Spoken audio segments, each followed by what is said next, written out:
Hi, welcome to another Summit Racing Equipment Quick Flicks episode. Today we're going to talk about oil pan basics, kind of like an oil pan 101. We have a small Ford pan and a small Chevy pan, and we're going to dive right in here. We'll be right back.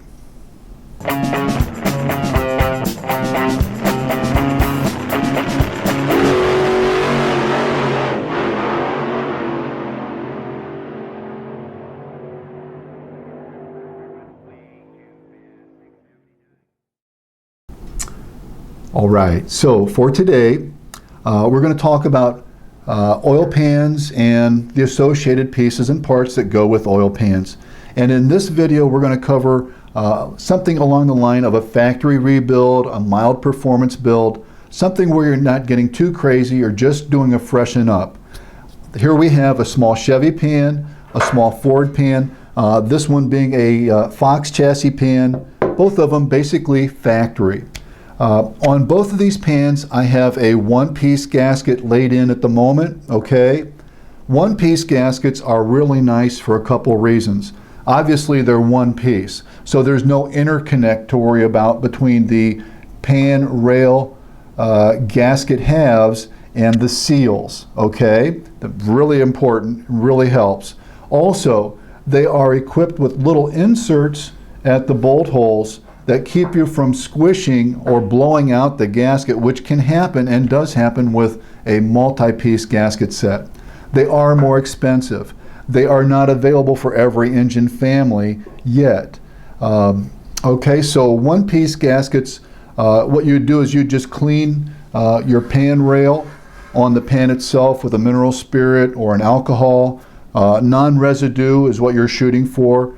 And then come back and lay the one-piece gasket in dry and slowly fasten it up and bolt the torque gradually, usually over a 3 or 4 round process, and you're done. Now, if you're going to use a multi-piece gasket set, again, you want to be very careful about aligning the pan rail halves to the seals. And I'm trying to find a good example here for you. This one here you can see, here's an example of a tab, okay? And then you'd have a interlock on the seals and the other half of the pan rail. So they all interlock and designed to provide a leak-free installation. If you're not really careful with the tabs and the seals, you will have a leaker, okay? I'm not going to cover everything in that regard, but I want to try to give you some pointers and tips, things to look for. Also on a Ford, on the multi-piece gasket set, as you can see, you're basically running parallel pan rail gaskets, and then they turn in toward the seal on both ends.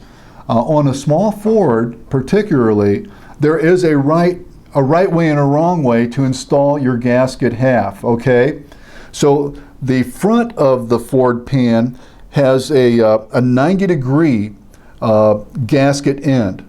The rear of the pan has a more curved 90-degree, and that part of the pan rail gasket would go to the back of the pan. The 90-degree sharp, as I said, would go to the front.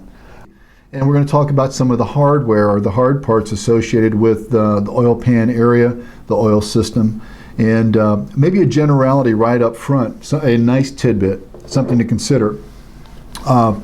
A lot of manufacturers, a lot of vendors are now supplying the pump with a pickup installed, okay, based upon what oil pan you're going to use. So food for thought, it's something you might want to consider unless you have the proper tools. Also, these are nicely welded, so they're going to be very secure, all right? So just something to think about. All right, so let's move back into the small Ford pan, back to that Fox chassis pan. The Ford Foxes had an oil, or probably a sensor provision, I believe it was for oil level, on the side of the pans. If you're not going to use that sensor, you'll want to be sure and pick up a plug for that position. While you're there, check the gasket, okay? Even though it's brand new, look for little nicks or maybe some embedded pieces of steel. Thinking about that very thing, I would always check my drain plug area. Okay, I check my nylon washer in this case, rubber washer or rubber seal on any other type of application. And then I would also take a look to be sure that there aren't any little pieces of flash or strips from machining, okay? This one checks out pretty nicely. Okay, so small Ford still. The small Ford oil pump does take a gasket when you install your pump. Okay, it takes a gasket between the pump and the block. Also takes a gasket at the pickup, between the pump and the pickup. This is a Fox pickup right here, quite lengthy, goes the distance, and others are different, like the small Chevy, you know, could be just a shorty with an elbow. But on the Ford pumps, something to consider when you're doing your oil pump drive shaft or oil pump drive rod installation. In this case, I'm using a Chevy pump rod just as an example.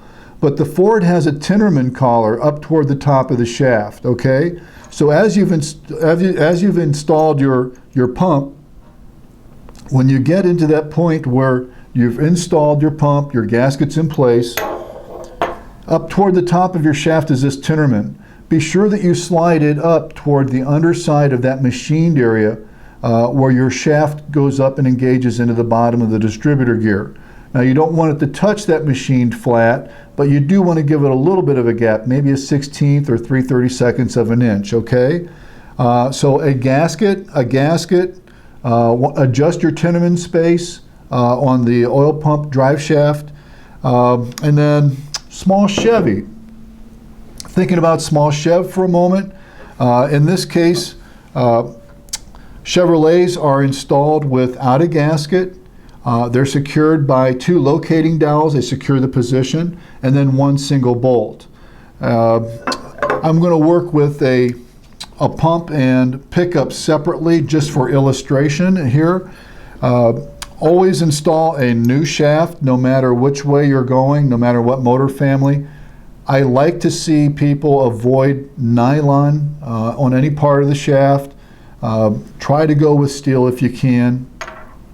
And one thing maybe in closing for today, you'll want to be sure that the foot of your pickup has adequate clearance between the bottom of the foot and the inside of the sump of your oil pan.